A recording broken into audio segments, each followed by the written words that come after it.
Junior Welterweight Championship of the World. And now, ladies and gentlemen in attendance and boxing fans joining us around the world, live from Mohegan Sun Casino, it's showtime! Introducing to you first, ladies and gentlemen, the challenger on my left, fighting out of the blue corner, wearing black trunks and joining us from St. Louis, Missouri. He weighed in at a ready 139 1/2 pounds. With a record of 22 wins, 1 loss, and 1 draw. He has 17 wins coming by way of knockout. Ladies and gentlemen, here is the #1 contender and the former IBF Junior Welterweight Champion of the world, introducing Terron Millett.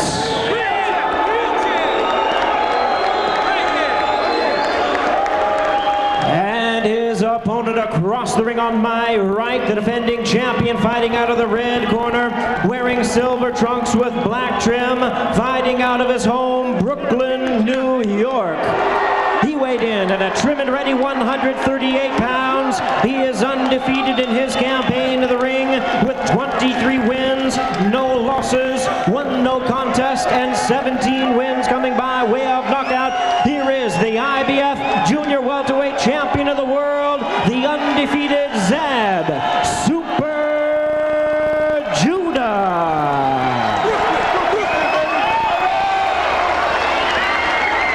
Once again, a referee in charge now to give instructions, Michael Ortega.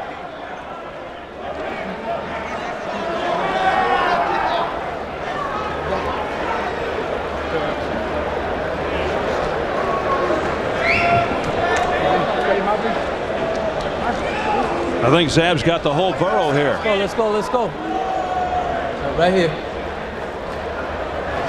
All right, gentlemen, we went over the rules in the dressing room. On a good, clean fight.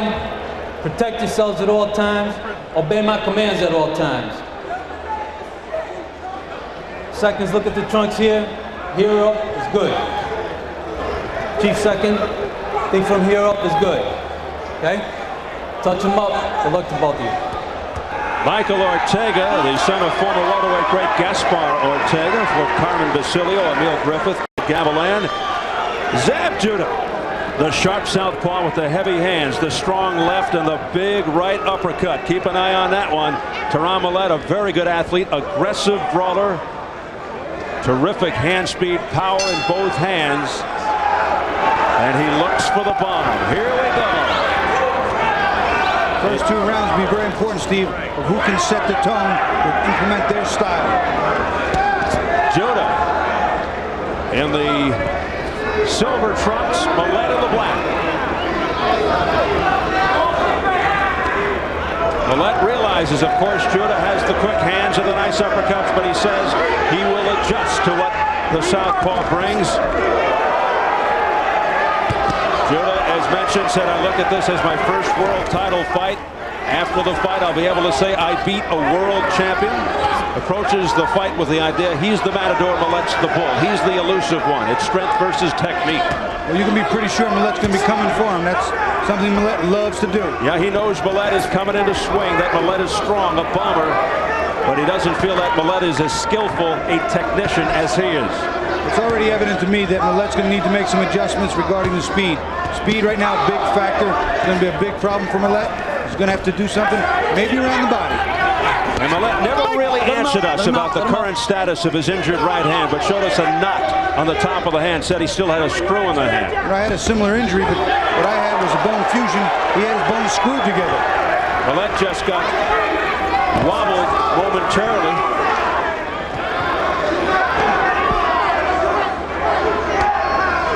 Millett just pawing away. Missing with the left uppercut. Judah quickly in and out. Judah just looks too fast for Millett. Speed is the big factor right here. Speed versus strength. No, break. Oh, I got it. Okay, listen up on the break. You hit him on the break. Okay, listen up. No hitting on the break to Terron Millett from Michael Ortega out of Hamburg, Connecticut. Judah wheeling away, lefts and rights to the head of Millett. Millett. Oh, out of nowhere. Judah goes down. Crushing left hook, and he got him good. It was right in my eyes. Judah's okay, but it's one of the things. This is a man who's got a will to win. Judah down for the second time in his career. The first 2 fights ago against Jan Bergman when he was caught off guard. But Judah was winning that exchange, and then out of nowhere came that shot to the belly. Back comes Judah with a left hand, then a right. And Judah staggered. Millett right now, he's got him in a little bit of trouble. Let him out. High drama in round 1. Terron Millett scoring a knockdown. Final seconds of the opening round. Time.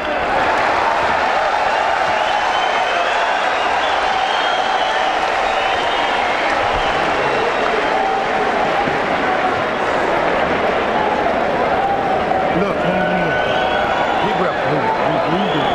Go to your left, and you sitting there waiting. Quit waiting. You know you got the pressure, the man. You like a sitting target. You ain't moving nothing. You just sitting there waiting. You're too quick for that. Looking for the clean, good Okay. fight. Just let your hands go. That's all. Judah was winning the exchange, and then all of a sudden it was the big left hook. And Terron Millett, I don't know, he just walks into it. Terron Millett was actually much more hurt, and there you see Judah walks right into the left hook. He just walks right into it. Millett throwing hard here from the overhead. He's losing the sequence. Here you see Millett after the knockdown doing what he was doing before the knockdown, dominating Millett, but he's doing the speed, Steve. Round 2 scheduled for 12. Zab Judah down in the first round after he was dominated.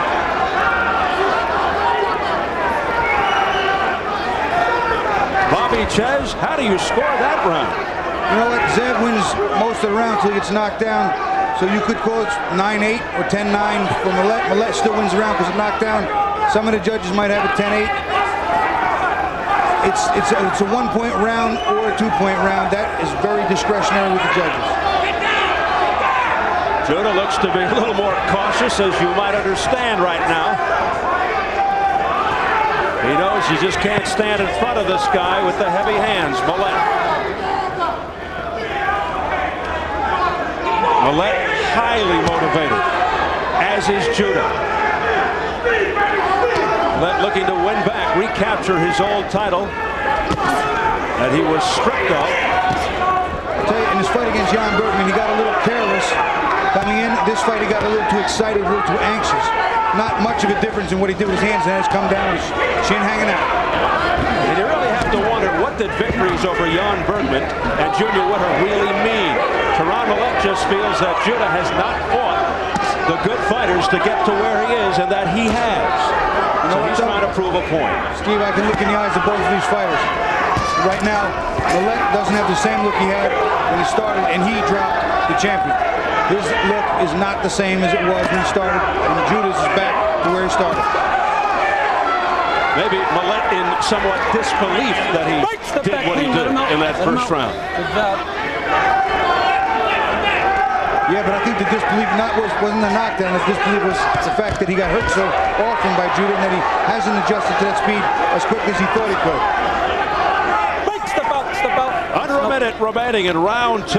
Action-packed. Straight left hand by Judah, and down goes Millett. A flash knockdown up in a second. 6, 7, 8, you all right? Millett down for only the second time in his career. The first in 1995 to another southpaw named Shambe Mitchell. Straight left hand right down the middle. What a beautiful punch it was. Judah is now trying to finish him off. Another straight left down the middle by Judah. A right-left combination by Judah. Terron Millett is not moving his head. He's got to move his head if he's going to survive this round. Millett in all kinds of trouble. The referee looking closely. But Millett with a powerful right out of nowhere. Back comes Judah with the 2 legs. Steve, this fight is going to be a knockout one way or the other. What a war.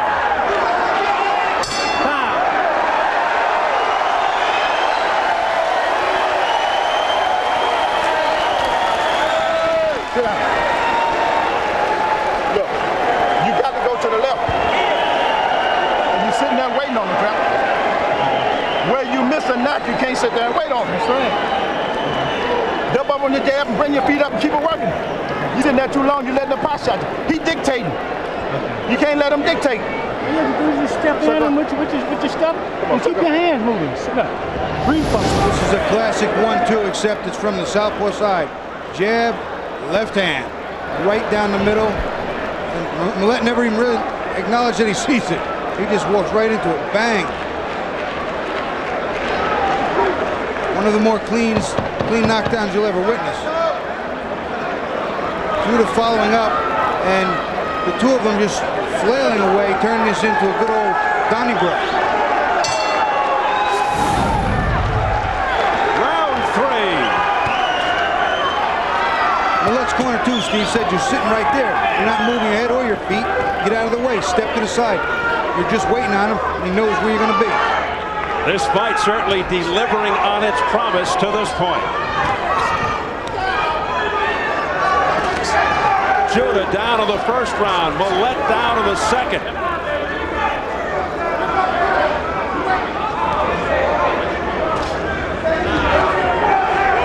And there has been not much let up.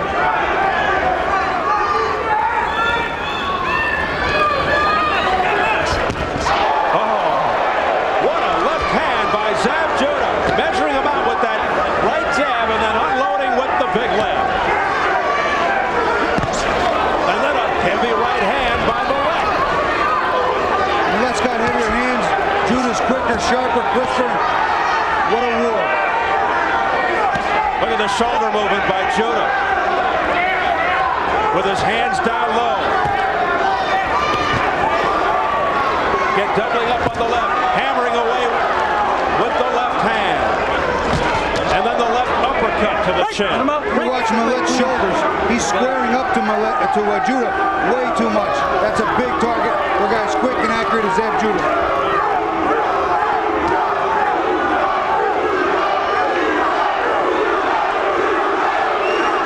You hear the crowd reaction, chanting for Judah in unison.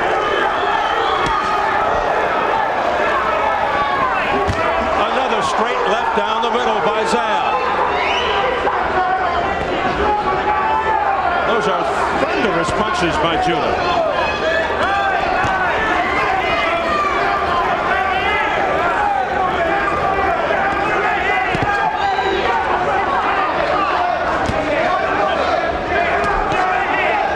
This is quite a pace for a guy that hasn't fought in about a year. Terron Millett. Look at Judah now with some antics.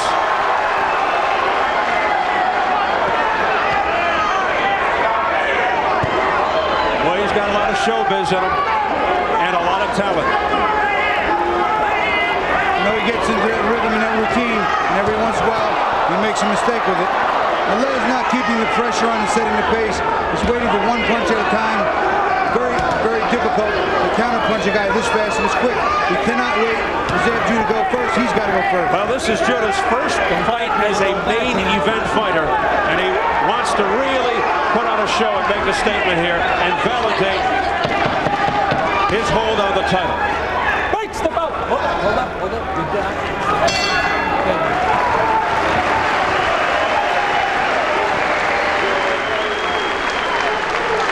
Oh, shit. Sit down. Yeah. Go to the left. Okay? You're dipping to the inside, though. And you're in his range. All right? Out of the way! Come on. Get out of the way! Suck up. What did I tell you to put it right here? Stop shooting. You move! Don't give it to him. He's having trouble with his eyes. Pull. You gotta Okay. get him. Hey. You just keep it. That's why that Snap jab. that Keep jab. snapping that jab. Snap that jab. 2, 3. Boom, boom, boom, boom, boom. And when you see him stand there, let the left hand go. Boom, right down the pipe. You're too fast. Your punches are too fast. Snap that jab and combination right over Just that. move behind your punches, baby. You got it. Judah's just so quick, so fast. He's also very slick. Hard for Millett to hit him. He's missing, hitting nothing but air, Steve.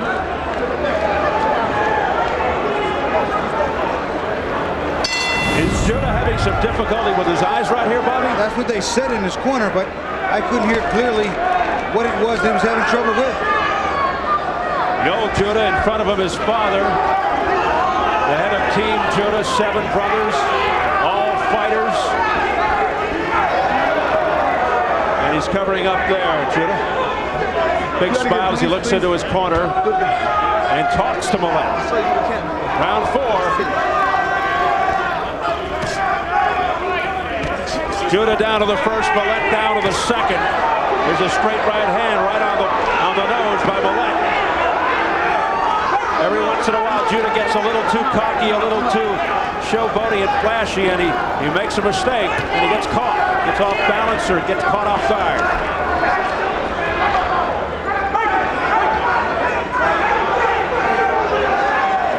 But he does know how to put on a show. Action has slowed down quite a bit. I think both of the fighters recognizing they're making too many mistakes and leaving themselves hang out. No. That was a trick, Bobby. No knockdown. No knock. Get in the corner. Get in the corner. You both. Millett tripping over Judah's feet.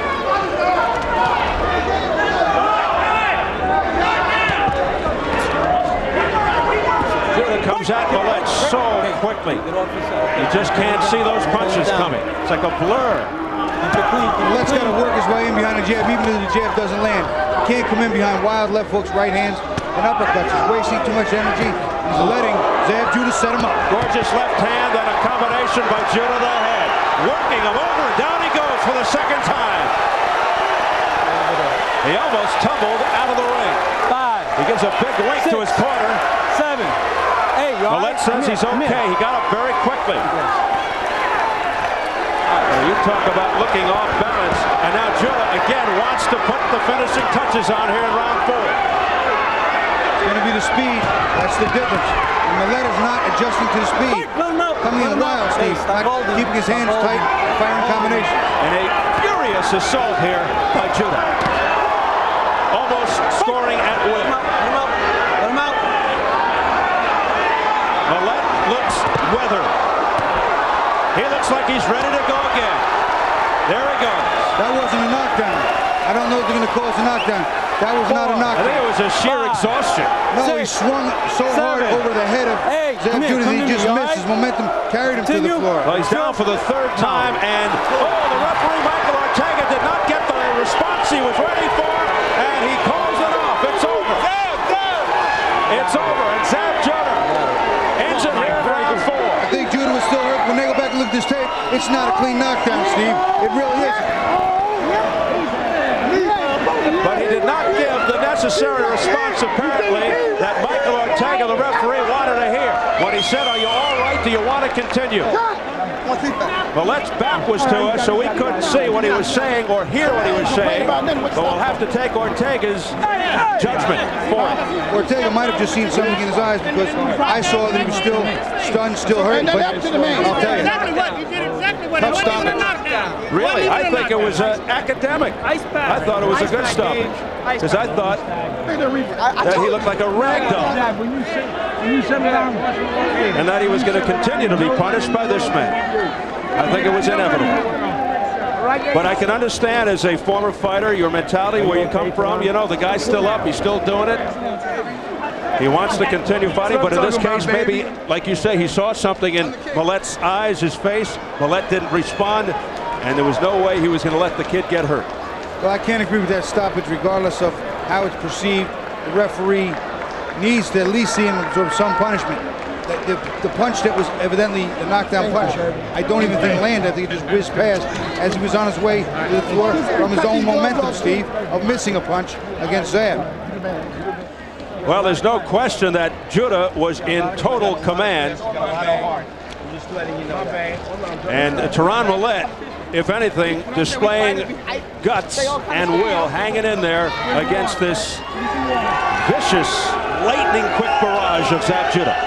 Yeah, Steve, in all honesty, I got to tell you, I think Zab Judah fought perfectly, just as he was supposed to, but I really don't think Terron Millett or his people modified his style, which he has in a very tough, aggressive, ruling style. They needed to modify his style with some defense and stuff punches and bang back, and he didn't. He leapt in with big shots and left himself wide open. And Millett looking dazed and confused right now. Well, there's no question that Zab Judah has legitimized his hold on the IBF Junior Welterweight Championship. A very satisfying victory for Judah, who told us going in this felt like his first world title fight. Just exchanging, that's why you were standing there. But let me ask you. Now you can say I beat a world champion. I said, huh? Okay. Oh, boom. I'm the best, right? Talk about it. Huh? Talk about it. You can talk about it. It's okay. Look at the first slip. There's a lot of wild punching. There he swings and just kind of trips over Zab's feet. That was very, very early. First knockdown in the round is a little bit of a delayed effect. Watch the right hook. Catch him on the chin as he's coming up. Right there is a left, is a left hand. A little bit of a delayed reaction. Millett goes down almost face first. Now we're going to look at the end of the fight. I really didn't see a punch here. There's a miss. Swing and a miss. There's no real, no, he's on his way to the floor. There's no knockdown punch there. Millett off balance, swinging wildly. Watch it again. It doesn't really get hit. Swings right here. You'll see a big wild right hand. He's on his way to the floor. Zab misses him with both of those shots. One hand off his shoulder, the other one misses completely. Now let's look at his face. Mike, let him take a picture. Hey. Well, you know, he did say that he was all right. He nodded his head affirmatively. He said he was all right, but the referee, Ortega, obviously had a different agenda. He had other ideas. He did not want to see Millett get hurt any longer. But you're right, that was a swing and a miss, although he looked very exhausted, dazed, and confused. There was a little right hand on the way down as Millett was already falling. That hit him, it looked like in the shoulder and the chest area, but slappish, not hard, not a solid pound. And then the one behind the head missed completely. There was no clean knockdown there, and he did answer the referee back. The referee just didn't like what he saw, I guess. I also don't see much of an aggressive argument here from Terron Millett. Perhaps we'll pick his brain with Tony Page later. Let's get it up to Jimmy Lennon Jr. right now for the official numbers. Ladies and gentlemen, we have the time of 2 minutes 47 seconds in round number 4. Our referee in charge, Michael Ortega, stops the contest. He's the winner by way of technical knockout, still undefeated, and still the IBF Junior Welterweight Champion of the world, Zab Super Judah. I ain't going nowhere. Casa Zoo, bring it on, baby. Bring it on. Bring it on, Zoo. Well, you heard Zab Judah. Now it's time to move on and unify the title. Bring on Kostya. Bring on Shambe Mitchell. Enter Julio, perhaps Randall Bailey, who recently was upset by Julio. Judah's second successful defense. Now 24-0 with 1-0 contest, 18 KOs, 4th round TKO over the former champion Terron Millett. Before we throw it up to Tony Page, we're going to actually listen to the referee in that final sequence and see if we can gain some further insight into exactly what happened there down the stretch in that 4th round.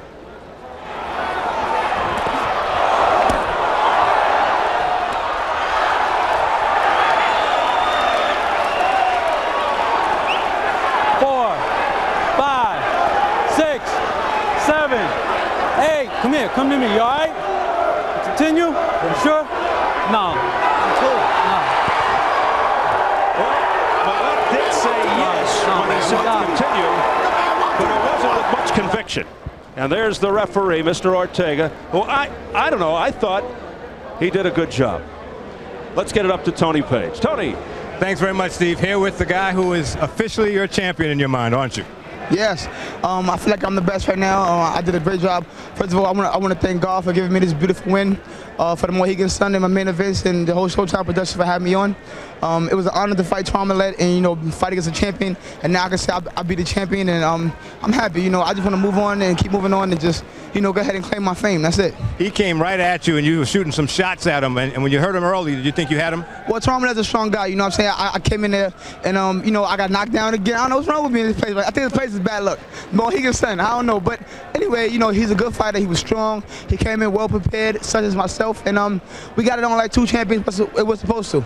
Even though he dropped you, you didn't back up. You stayed right on him. Why? Well, I mean, that's the heart of a champion. You know what I'm saying? I mean, and the same for him. I dropped him. He got right up and came right back at me. You know, like I said, I'm a fighter. I'm giving Terron Millett a great bit of respect. You know what I'm saying? Like the champion should do. When you got knocked down, what'd you think? I just feel like, wow. But, you know, I popped up quick again. I wasn't hurt or anything, you know. It was a flash knockdown. He's a strong fighter. This is what happens when you're getting it with good competition. You know what I'm saying? I mean, and when I'm in the competition, this is what I love to do. I love to fight good competition and show that I'm the best. You showed it tonight. You showed some speed. What do you want to do in the future? There's some good fighters at 140. You seem like you want to be the man. Yes. Who's next? I want, who's, Costa. You sure now? Sean Babe Mitchell. Who else? That's it. Camacho, if you want to get it on. I don't care, man. Listen, I'm going to go down in the Hall of Fame, one of the best pound-for-pound fighters in the world. And in order for me to go in there, I got to beat those guys. No disrespect to them or anything. It's nothing personal. It's a job. It's the same way as well. If they want to be the IBF champ, they got to come and beat Zab Judah. That's the whole thing. In the 3rd round, when you did that little shimmy, was that a tribute to Pernell Whitaker? That was, yeah, to Pernell Whitaker. I want to say I love you and I miss you. And I want to give a shout out to Emil, Mike Tyson's son. Today's his birthday. Happy birthday, Emil. And this title's not in question. In this championship fight, what did you learn? I learned that I'm a real champion. I learned that I'm a real champion. You know, I took a great shot, went down. I fought against a good, well opponent. We had the same record, 21 wins, 1 loss. Now, what can they say now? Zab Judah never fought nobody still? Come on. Does the belt feel a little sweeter today? Yeah, the belt. I mean, the belt never. It's still the same. It's still the gold and the diamond's still sparkling, still bling bling. You know. You gotta get that watch from Jim. Let me ask you, Mr. Training Father, how would you rate his performance tonight, Joe? Yeah, I'll give him an A, a double A, and a triple A. All right. He listens. He did well. I mean, we did everything to the book. We had a hard training camp, you know what I mean, rigorous, but we came through tonight with flying colors. I want to thank my sparring partners too, all my sparring partners out there. Thank you. He's still a champ, Keith folks. Mullins. Hey, thank you. There we go. Let's take a look at. We'll get Terron Millett in here. Terron. Yeah. We're going to show you the end of the fight on the monitor. Terron. I know it's tough for you, but what do you think? Oh, I mean, he caught me with a nice shot. True enough. I felt I could have continued, but he did. He caught me nice. What about the stoppage? You thought a little bit too premature? Well, I mean, I thought I had my senses. You know, I came at him like the ref said. Ref said, "Come to me." I had my senses, and he stopped it. So I can't do nothing but respect what he said. But there is one thing I do want to ask. What is that? Tasha B, I know you looking at me, baby. All I want to know is, will you marry me? Win, lose, or draw, marry me. That's nice, but what do you think about him as a fighter? The best you ever fought? Oh no, I still have to give it to Virgil. You know, Virgil fought me. He just caught me with a nice shot. I didn't, as far as I'm concerned, didn't get a chance to come back, even though I was hurt, or should I say down, and got up. But I mean, I give it to him. I tip my hat to him. He did what he had to do. When you dropped, he's a better man tonight. When you dropped him in the 1st round, you think you had him there? No, I was hoping I did. I mean, because he does possess a nice little power. Like I said, I tip my hat off to him, even though I don't have a hat on. But I tip him. He's a nice fighter. I mean, he's about the business. He's quick, and he has a nice amount of power. For me to take something from him would be ignorant. He's a good fighter. What you learned tonight? Oh, to train better and not go to my damn right when I'm fighting a left-hander. Into a left. Keep going to my left. Yeah, exactly. And how'd the hand hold up, the right hand? It was cool. It was cool. It didn't bother me at all. When are you going to find out if you're married now?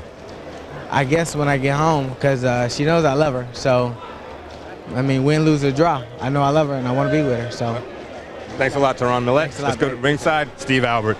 Tony, high drama here at Uncasville, Connecticut. That's the 2nd time I've seen a fighter lose and propose in the post-fight sequence. Nigel Benn in England, I saw him do that, propose to somebody at ringside after losing a fight. This time it's Terron Millett proposing to Tasha B, perhaps back in his hometown of St. Louis. We hope things work out there. But Zab Judah coming off the canvas in the 1st round to knock down Terron Millett 3 times over the course of the next few rounds, ending it with a 4th round TKO. What do you think on the replay as far as that last knockdown was concerned?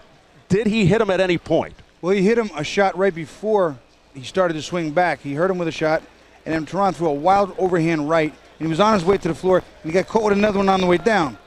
But it wasn't part of the knockdown, but it still may have shaken Millett up. If you look at it, right there, he was already on his way to the floor as he gets hit with that right hand. So it's hard to say if that did some extra damage. I thought that he answered the questions of the referee well. I thought he stepped to the referee when he said, "Step to me," and the referee just saw something in his eyes or just didn't agree with Terron Millett that he was okay. Bobby, speaking of the referee, we feel compelled to tell the viewers that we would love to talk to referee Michael Ortega, but the rules here, there's Michael, the rules here, as with Las Vegas and some of the other commissions around the country, do not make the referee available to be interviewed after the fight. So unfortunately, we can't get to talk to Michael Ortega. Yeah, I think Las Vegas started that, and sneakiness catches on.